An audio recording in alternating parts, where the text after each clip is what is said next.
Hello বন্ধুরা, একবার ভাবুন তো যদি আপনার বাবা পৃথিবীর সবথেকে শক্তিশালী যোদ্ধা হতেন আর সে যদি আপনাকে তার সাম্রাজ্য টিকিয়ে রাখার দায়িত্ব দেন, তাহলে আপনার ফিলিংসটা কেমন হবে? আজকে যে গল্পটা নিয়ে এসেছি সেখানে একটা ছেলের ভিতর লুকিয়ে আছে এমন এক শক্তি যার রহস্য কেউ জানে না। সে পালিয়ে বেড়াতো নিজের অতীত থেকে, কিন্তু ভাগ্য তাকে টেনে নিয়ে যায় এমন এক যুদ্ধের দিকে যেখানে তার প্রতিপক্ষ তার নিজের বাবা। আর এই যুদ্ধেই আছে টেন রিংস নামের এমন এক শক্তি যা ভুল মানুষের হাতে পড়লে পুরো পৃথিবী ধ্বংস হয়ে যেতে পারে। তাই ভিডিওটা শেষ পর্যন্ত দেখুন, কারণ আজ আমরা ঢুকে যাচ্ছি মার্বেলের এমন এক দুনিয়ায় যেখানে রয়েছে মার্শাল আর্ট, মিস্টিক পাওয়ার আর ফ্যান্টাসি, যেখানে প্রতিটা ঘুষি, প্রতিটা স্টান্ট আর প্রতিটা ভিএফএক্স শট এক কথাই অসাধারণ। আর মার্বেল সিরিজের এক একটা সিনেমা মানি ধামাকা। তাহলে আর বেশি কথা না বলে মেইন স্টোরিতে চলে যাই। গল্পের শুরুতে আমরা এক প্রাচীন যোদ্ধাকে দেখতে পাই যার নাম ওয়েনবু। সে তার পুরো বাহিনী নিয়ে শত্রুদের বিরুদ্ধে যুদ্ধ করছে। আমরা দেখতে পাই যে ওয়েনবু হাতে 10টি রিং পরে আছে, আর এই রিং এর বিভিন্ন ধরনের শক্তি রয়েছে যা প্রয়োজন অনুসারে শত্রুদের ধ্বংস করতে ওয়েনবুকে পুরোপুরি সাহায্য করে। এই রিংগুলির মধ্যে আধ্যাত্মিক শক্তি ছিল এবং সেই সঙ্গে যে কেউ এই রিংগুলো পরলে সে সারা জীবনের জন্য ইমোর্টাল মানে অমর হয়ে যাবে। সেই 10 রিং এর সাহায্যে ওয়েনবু অনেক যুদ্ধ জয় করেছে, এমনকি সেই প্রাচীন যুগ থেকে বর্তমান পর্যন্ত এই যুদ্ধ প্রায় 1000 বছর ধরে চলতে থাকে। সময়ের সাথে সাথে ওয়েনবু একটি বিশেষ দল তৈরি করে, আর এই দলের নামও দেন 10 রিংস। এই শক্তিশালী দল নিয়ে ওয়েনবু অনেক সরকার, অনেক বড় বড় শক্তি, রাজনীতিবিদ, এমনকি অনেক রাজ পরিবারকে ধ্বংস করে দেন। সেই সাথে তার সব শত্রুর কারণে এই 10 রিংস সংস্থা সারা বিশ্বে এক আতঙ্কের নাম হয়ে ওঠে। এবার ধীরে ধীরে সময় পেরোতে থাকে, আর সেই সাথে ওয়েনবু প্রায় গোটা পৃথিবীকে দখল করে নেয়। এরপর তার চোখ পড়ে তালো নামের একটি গ্রামের উপর। গবেষণা করে বুঝতে পারে সেই গ্রামে মিথিক্যাল ক্রিয়েচার ও প্রচুর ধনরত্ন পাওয়া যাবে। ক্ষমতার লোভ শেষ না হওয়ার কারণে ওয়েনবু সেই গ্রামে গিয়ে তার শক্তি আরো বাড়াতে চেয়েছিল, কিন্তু সেখানে যাওয়ার পথে এক ম্যাজিক্যাল ফরেস্ট মানে মায়াবী জঙ্গল তাদের পথ আটকাতে শুরু করে, যে কারণে তাদের গাড়ি একটা পাথরের সাথে ধাক্কা লেগে গভীর খাদে পড়ে যায়। কিন্তু ওয়েনবু রিং এর সাহায্যে গাড়ি থেকে বেরিয়ে আসে, আর বাকি সবাই সেখানে মারা যায়। তারপর ওয়েনবু যেতে যেতে এই জঙ্গলের প্রহরীর সামনে পড়ে, আর এই প্রহরীর নাম ইয়াংলি। ইয়াংলি এক অপরিচিত ব্যক্তিকে দেখে তাকে ফিরে যেতে বলে, কিন্তু ওয়েনবু নিজেকে মহাশক্তিমান মনে করে, তাই তাকে লড়াইয়ের চ্যালেঞ্জ জানায় এবং দেখতে দেখতে তাদের মধ্যে ভয়ঙ্কর লড়াই শুরু হয়, যেখানে একদিকে ওয়েনবুর কাছে 10 রিংস এর শক্তি ছিল, অন্যদিকে ইয়াংলি খুব ভালো মার্শাল আর্ট জানতো যার মধ্যে জাদুকরি শক্তি মেশানো ছিল। দুজনেই একে অপরকে কঠিন টক্কর দেয়, যা দেখে ওয়েনবুর মনে হয় যে ইয়াংলি তার থেকে বেশি শক্তিশালী। লড়াই করতে করতে ওয়েনবু ইয়াংলির প্রেমে পড়ে যায়, কারণ তার জীবনে আজ পর্যন্ত নিজের মতো এত ভয়ঙ্কর যোদ্ধা কখনো খুঁজে পাননি। আর প্রথমবারের মতো এমন একজন অসাধারণ সুন্দরী যোদ্ধাকে দেখে ওয়েনবু তার মন প্রাণ তাকে দিয়ে দেন। এর কিছুদিন পর তারা দুজন বিয়ে করে নেয়, কিন্তু সেই গ্রামের লোকেরা তাদের সম্পর্ক মেনে নিতে অস্বীকার করে, কারণ ওয়েনবু ছিল অত্যাচারী, নির্দয়। সে অন্যায়ভাবে ক্ষমতার জোরে সব দখল করে নিত, যে কারণে গ্রামের লোকেরা মনে করে ওয়েনবু এই গ্রামে থাকার যোগ্য নয়। তাই গ্রামের প্রধানেরা ওয়েনবুকে চলে যেতে বলে, কিন্তু যেহেতু ইয়াংলি এখন তাকে ভালোবাসতো, তাই ইয়াংলিও এই গ্রাম ছেড়ে ওয়েনবুর সাথে চলে যাওয়ার ওয়াদা করে। তাদের দুজনের বিয়ের পর ওয়েনবু তার 10 রিংস খুলে রাখে। এরপর তারা দুজনেই সাধারণ মানুষের মতো জীবন যাপন শুরু করে। কিছুদিন পর আমরা ছোট শ্যাংচিকে দেখতে পাই, যেখানে ইয়াংলি তাকে তার লাইফের সব কথা বলছিল। তোমার বাবা একজন ভালো যোদ্ধা ছিল, তিনি আমাকে বিয়ে করেছিলেন, তারপর তুমি এই পৃথিবীতে এলে। সেই সঙ্গে তিনি শ্যাংচিকে তালো গ্রামের সেই গ্রেট প্রোটেক্টর ড্রাগনের সম্পর্কেও বলে। শ্যাংচিকে একটি লকেট উপহার দিয়ে বলে, যখনই তুমি অন্ধকারে পথ হারাবে তখন এই লকেট তোমাকে সঠিক রাস্তা দেখাবে। যেহেতু ওয়েনবু বছরের পর বছর ক্ষমতার জোর দেখিয়ে আসছিল, তাই 1000 বছরে 1000 শত্রু থাকা স্বাভাবিক ব্যাপার। তাদের চারপাশে এমন কিছু শত্রু ছিল যারা ওয়েনবুর অনুপস্থিতিতে ইয়াংলির উপর হামলা করে। ইয়াংলি তালো গ্রাম থেকে চলে আসার পর তার জাদু শক্তিও হারিয়ে গিয়েছিল, আর এক পর্যায়ে লড়াই করতে গিয়ে ইয়াংলি মারা যায়। ছোট্ট শাংচি অসহায়ের মতো দূরে দাঁড়িয়ে দেখছিল। কিছুক্ষণ পর ওয়েনবু এসে দেখে তার স্ত্রী আর নেই, তখন সে রাগে আবারও সেই 10 রিংস পরে নেয়। শাংচিকে সাথে নিয়ে যাদের উপর তার সন্দেহ ছিল সেই শত্রুদের খুঁজে বের করে। এখানে আমরা আবারও একটি জোরদার ফাইট সিকোয়েন্স দেখতে পাই। ওয়েনবু শত্রুদের শাস্তি দিতে দিতে তার ছেলেকে একটা কথাই শেখায় যে যদি তুমি শক্তিশালী না হও তাহলে এই দুনিয়াতে জিততে পারবে না। এই কারণে ওয়েনবু তার ছেলে শাংচিকে শক্তিশালী করার কথা ভাবে, যেন বড় হয়ে নিজের মায়ের মৃত্যুর প্রতিশোধ নিতে পারে। এই জন্যই শাংচি তার মায়ের মৃত্যুর পর কঠোর ট্রেনিং শুরু করে এবং দিনরাত শুধু ট্রেনিংই করত।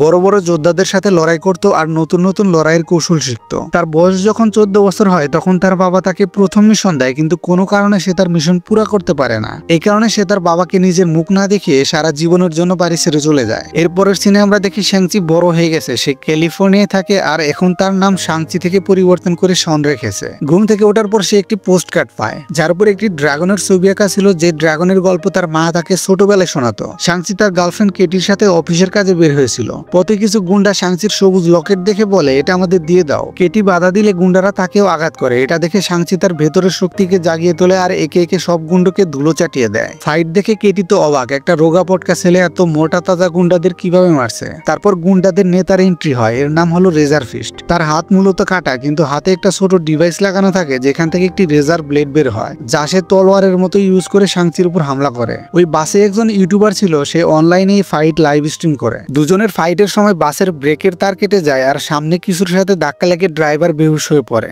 তখন কেটি বাসটা কন্ট্রোল করে। শাংচি অনেক চেষ্টা করে বাসটিকে দুই ভাগে ডিভাইড করে দেয়, যেখানে একদিকে সে লড়াই করছিল আর অন্যদিকে বাসের সব যাত্রীরা ছিল। যেহেতু বাসের ব্রেক ফেল হয়ে গেছে, তাই বেপরোয়া অবস্থায় অনেক গাড়ির সাথে ধাক্কা লেগে একটা জায়গায় এসে থেমে যায়। তারপর শাংচি দেখে তার কাছে সেই লকেটটা নেই, তার মানে যে কাজের জন্য গুন্ডারা এসেছিল তাতে তারা সফল হয়ে গেছে। এরপর কেটি তাকে জিজ্ঞেস করে, আসলে এই গুন্ডারা কারা ছিল আর তুমি তাদের সহজেই হারিয়ে দিলে? তুমি আসলে কে? আমি যে শনকে জানতাম তার মধ্যে এত শক্তি নেই যে সে এতগুলো লোকের সাথে ফাইট করতে পারে। অবশেষে শাংচি তাকে সব সত্যি বলে দেয় যে গুন্ডাদের সাথে আমি ফাইট করলাম, তাদের আমার বাবা পাঠিয়েছিল আমার কাছ থেকে লকেটটি নেওয়ার জন্য। আর এখন আমি নিশ্চিত যে এই গুন্ডারা আমার বোনের কাছেও যাবে, কারণ এমনই একটা লকেট তার কাছেও আছে। এই জন্য শাংচি তাড়াতাড়ি গিয়ে তার বোন শাইলিংকে বাঁচানোর কথা ভাবে। এই কথাগুলো শুনে কেটি অবাক হয়ে যায়, কারণ সে এটাও জানতো না যে শনের একটা বোনও আছে। এরপর তারা দুজনেই মাকাওয়ের উদ্দেশ্যে বেরিয়ে পড়ে, কারণ মাকাওতে শাইলিং থাকতো। কয়েক ঘন্টা পর তারা মাকাওতে পৌঁছে যায় শাইলিং এর সাথে দেখা করার জন্য। সেখানে একটা লোকের সাথে দেখা হয় যে শাইলিংকে খুঁজে দেওয়ার কথা বলে তাদের মাকাওয়ের একটা ইলিগাল ফাইট ক্লাবে নিয়ে যায়। যেহেতু ইউটিউবারের লাইভ স্ট্রিমের কারণে তার ফাইটের ভিডিও ভাইরাল হয়ে গিয়েছিল, তাই এই লোকটা আজ রাতের ফাইটের বিনিময়ে শাইলিংকে খুঁজে দেওয়ার চুক্তি করে। ক্লাবে যাওয়ার পর আমরা বেশ কিছু ফাইট দেখতে পাই, যার মধ্যে সবচেয়ে ইন্টারেস্টিং ফাইট ছিল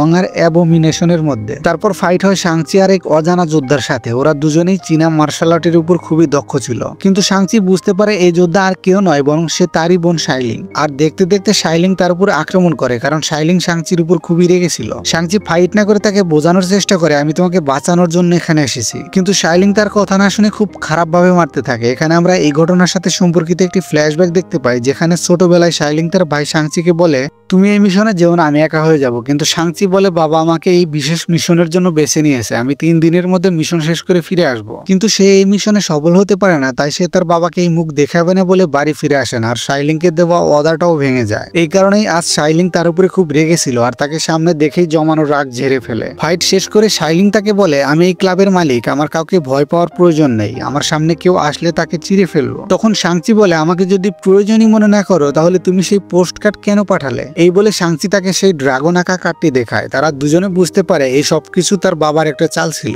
হঠাৎ করেই সেখানে তার বাবার টেন্ডিং স্টিম হামলা করে। সুযোগ পেয়ে শাইলিং সেখান থেকে বেরিয়ে যায়, কিন্তু কেটি আর শাংচি ফেসে যায়। এদের মধ্যে বাসে হামলা করা সেই রেজার ফিস্টও ছিল, আর তার সাথে আরো একজন নতুন ফাইটার ছিল যার নাম ডেথ ডিলার। শাংচি আর কেটি সেখান থেকে পালাতে চায় আর বাসের খাঁচার মধ্য দিয়ে অন্য বিল্ডিং এ যাওয়ার চেষ্টা করে, কিন্তু টেন্ডিংস এর সকল ফাইটার ছিল খুবই দক্ষ, তাই বাঁচার কোনো সুযোগ পায় না। এক সময় আমরা বুঝতে পারি কেটি হয়তো মরে যাবে, তখন শাইলিং এসে তাকে বাঁচিয়ে নেয়। শাইলিং তার ভাইকে বলে, কেউ মাঝপথে ছেড়ে গেলে কেমন লাগে এবার বুঝেছো? তখনই ডেথ ডিলার এসে শাইলিং এর লকেট চুরি করে নিয়ে যায়। সে দৌড়ে হেলিকপ্টারে উঠতে যাচ্ছিল, তখন শাংচি তার উপর ঝাঁপিয়ে পড়ে। তারপর দুজনের মধ্যে কঠিন ফাইট শুরু হয়। এখানে ডেথ ডিলার ছিল কংফু স্টাইলের মাস্টার, যে ছোটবেলায় শাংচিকে কঠোর প্রশিক্ষণ দিয়েছিল, কিন্তু ডেথ ডিলার হেরে যায় আর শাংচি তাকে মারতে যাচ্ছিল, তখন ওয়েন বুশে তাকে থামিয়ে দেয়। সে বলে, আমি জানতাম আমার কোনো যোদ্ধাই তোমাকে হারাতে পারবে না, কারণ তুমি আমার ছেলে। তারপর শাংচি, কেটি, শাইলিং তিনজনই তার বাবার সাথে বাড়িতে যায়, যেখানে আমরা দেখতে পাই ওয়েনবু তার টিমকে আগের চেয়েও অনেক শক্তিশালী করে তুলেছে। রাতে শাইলিং কেটিকে তার পরিবার সম্পর্কে বলে, আমার মা ইয়াংলির মৃত্যুর পর বাবা আমার সাথে কথা বলে ছেড়ে দেয়, আর সে আমাকে কংফু ট্রেনিংও করতে দিত না। আমার লড়াই করতে খুব ভালো লাগতো, তাই আমি দূর থেকে দেখে দেখে একাই কংফু ট্রেনিং করতাম। কিন্তু একদিন শাংচি মিশনে যায় আর ফিরে আসে না, তখন আমি একা হয়ে পড়েছিলাম, আর এই কারণে আমি বাড়ি ছেড়ে পালিয়ে যাই। তারপর মাকাও গিয়ে নিজের সাম্রাজ্য তৈরি করি।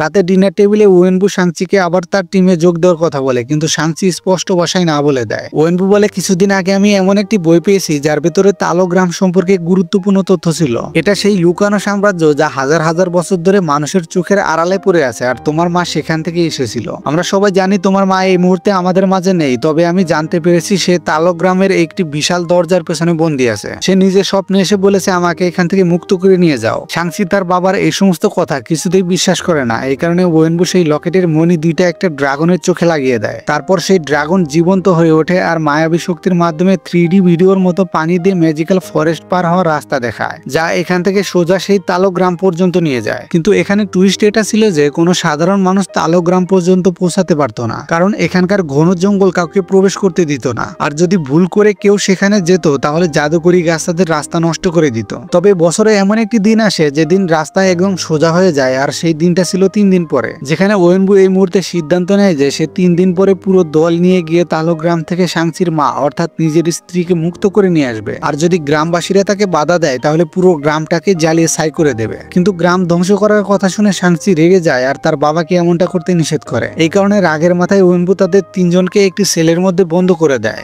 সেখানে আমরা এই গল্পের আরো একটি ক্যারেক্টারের সাথে পরিচিত হই, এর নাম ম্যান্ডারিন। ম্যান্ডারিন শাংচিকে বলে, তোমার বাবা আমাকে অনেকদিন হলো এখানে বন্দি করে রেখেছে। আমরা সেখানে একটা জাদুকরী প্রাণীকেও দেখতে পাই, এর নাম মরিস। সে ম্যান্ডারিনের সাথে পোষা প্রাণীর মতো আচরণ করছিল। এর মাথা না থাকা সত্ত্বেও বেশ রঙিন আর সুন্দর ছিল। এই প্রাণীটা কিছু বলতে পারে না, কিন্তু এর ভাষা ম্যান্ডারিন খুব ভালোভাবেই বুঝতে পারছিল। ম্যান্ডারিন ওদের বলে, এই প্রাণীটা তোমার মায়ের সাথে তালোগ্রাম থেকে এসেছিল, কিন্তু এখন সে নিজের বাড়ি যেতে চায়। আর এই কারণেই মরিস আজই শাংচিকে তালোগ্রামে যাওয়ার রাস্তা বলে দেওয়ার জন্য তৈরি ছিল। শাংচি বুঝতে পারে যদি তার বাবার দল সেখানে আগে পৌঁছায় তাহলে পুরো গ্রামকে জ্বালিয়ে ছাই করে দেবে। তাই আগে গিয়ে গ্রামের সবাইকে সাবধান করা দরকার যে আপনাদের উপর বড় বিপদ আসতে যাচ্ছে। এই কারণেই ওরা সবাই পালানোর প্ল্যান করে। এখানে শাইলিং 14 বছর আগে এখান থেকে পালিয়েছিল, তাই পুরনো কৌশল ব্যবহার করে পালাতে শুরু করে। ওয়েনবুর কিছু লোক তাদের ধরার চেষ্টা করে, কিন্তু কেটির ড্রাইভিং স্কিল খুব ভালো ছিল, তাই সহজেই সেখান থেকে বেরিয়ে যায়। ওয়েনবু সবকিছু সিসিটিভি ফুটেজে দেখে খুব রেগে যায় আর তার টেন্ডিং স্ট্রিমকে সেই তালোগ্রাম ধ্বংস করে দেওয়ার জন্য তৈরি হতে বলে। ওরা মরিসের সাহায্যে মায়াবী জঙ্গল পার হওয়ার চেষ্টা করে আর অনেক সমস্যার পর একটা টানেল পর্যন্ত পৌঁছায়। সেখান থেকে বেরিয়ে অবশেষে জাদুকরি তালোগ্রামে প্রবেশ করে।